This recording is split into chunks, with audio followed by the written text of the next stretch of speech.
Hello everyone.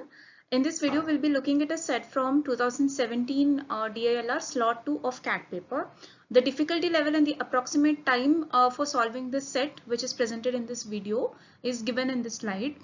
Please solve this set once all by yourself before you look at the solution. At least try solving the set.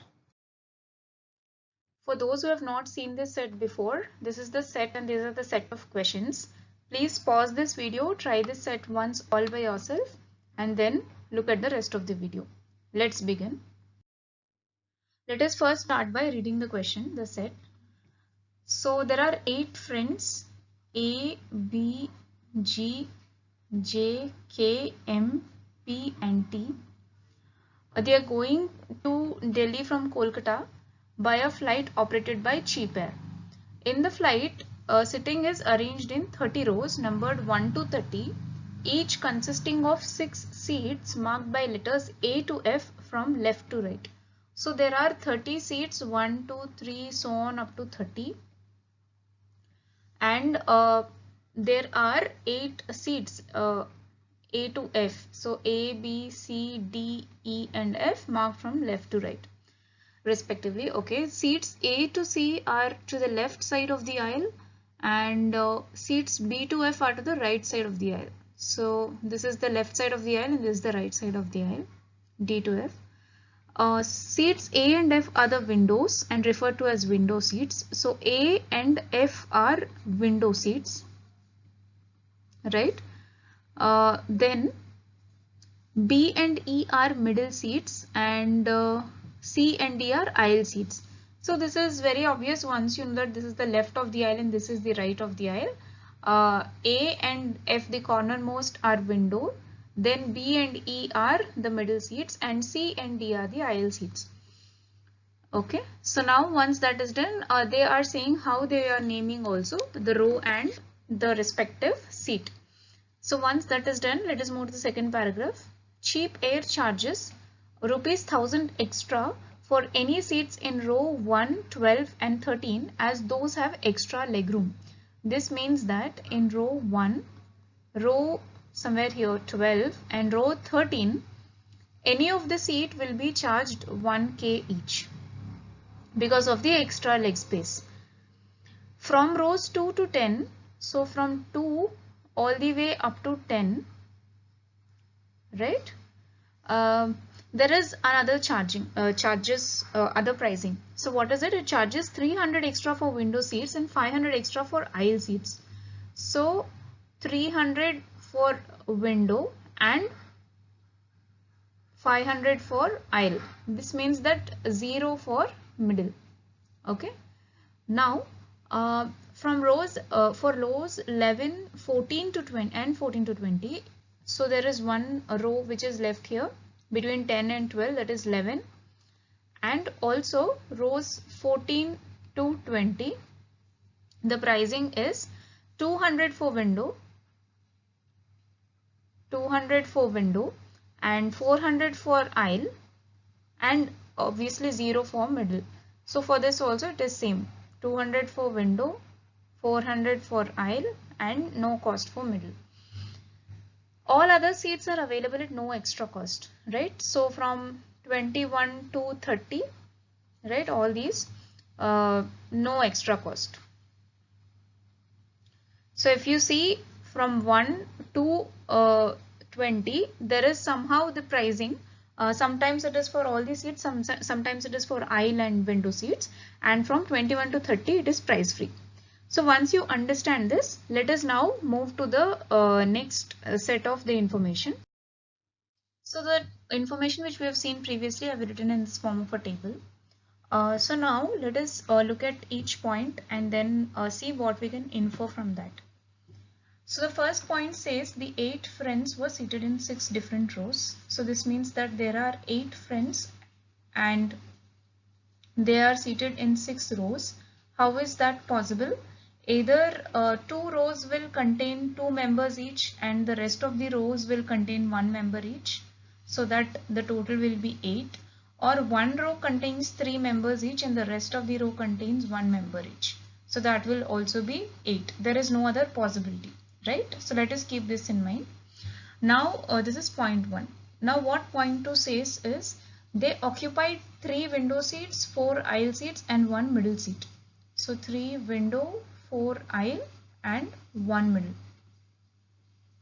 Let's go to third point. 7 of them had to pay extra amounts totaling 4,600 for the choices of seat. One of them did not pay any additional amount for his or her choice of seat. So 7 paid and 1 paid 0 out of the 8, right? And the total was 4,600. So this is a very important information here. We will revisit this once we finish reading. Point number 4 says J, A and B were sitting in seats marked by the same letter in consecutive rows in increasing order of row numbers, but all of them paid different amounts for their choices of seat. One of the amounts may be 0. So this means that J, A and B can either be window or aisle. It cannot be middle because there's only one middle seat, right? So we know that now J, A, B can either be window or aisle. And also it is said that they are sitting in consecutive rows with increasing order of row numbers and all of them paid differently. So when is it possible? So you have to pick 3 rows in such a way that either the aisle or the window should be able to pay 3 different amounts. It is only possible for 10, 11 and 12. There's no other possibility where the rows are consecutive and you have 3 different amounts, right? So either it should be 10, 11 and 12, either window or aisle, right? So then we know the row numbers 10, 11 and 12. We still don't know whether it is window or aisle, right? Okay, so now let us come to point 5. Point 5 says G was sitting next to K and M was sitting next to J. So next to J, M was sitting, and this is the 5th point, G was sitting next to K. So we know that M is also in this row. So if you see one of the questions directly, that is the question, what is the row of M? So we know that the row of M now is 10. So you can directly answer one of the questions without even solving. So after reading this, and this is actually a lengthy set, so mostly people are bound to leave this set once you read the question, but at least you should answer that one question where M is equal to, the row of M is 10. Okay, so now let's move to point number 6. P and T were sitting in the seats marked by same letter. Again, P and T are sitting in the seats marked by same letter. So if J, A, B are window, then P and T have to be aisle. If J and A and B are aisle, then P have to be window, right? Because we have 4 aisles, and if J, A and B are aisle, then because P and T have to be same, they have to be window. Okay, and they are also sitting in the consecutive rows in the increasing order of row numbers, and they paid different amounts for the choices of seat, and one of the numbers may be 0. Similarly, P, whatever it paid is not equal to what it T paid. Okay, so once we know this, let us move further. With this data, now let us list down the possibilities. There are 2 possibilities. The possibility 1 is where J, A and B are window seats, and the possibility 2 is where J, A and B are aisles. So if J, A and B are window seats, so this is a window, middle, aisle, aisle, middle, window. So if J, A and B are windows, then what would M be? M is sitting adjacent to J, so hence M has to be the middle seat. And the rest of them, that is P, T, G and K, would then be aisles. In the case 2, J, A, B are aisles, right? In that case, your M would either be an aisle or it would be a middle seat. So M, there are two possibilities. It could either be an aisle or a middle seat. Then P and T are of same type and aisle is taken, 3 aisles are taken. There can't be 5 aisles because if P is an aisle, T also has to be an aisle. So P and T will be window seats. And out of G and K, one has to be window. If one is a window, if one of them is a window, either you can take this window or this window. Let us take this for example. If one of them is a window, other has to be middle, right? If one of them is a window, other has to be middle one. So out of G and K, one would be window and one would be middle. So, and we know that there's only one middle possible. So hence M cannot be middle. So in case 2, you have J, A, B, M as aisles, then P and T as window, and G and K as either a window or middle. So in the previous case, we have seen that these two are the possibilities. If you remember, there's also one more point where it says 4,600 is the total sum of the 7 payments, right? And one paid 0. This means that you need to divide this 1,000, 300, 200, 400, 500 and whatever. These are the possibilities in such a way that you get 4,600 when you add 7 of them. So it may seem that you have multiple permutations and combinations, but there is one easy way where you find the average. So here in this case, the average is 600 plus. And you see the number which is north of this average, right? Because there is only 1,000 to the north of this average and all other numbers are below this average. That means there should be at least 1,000.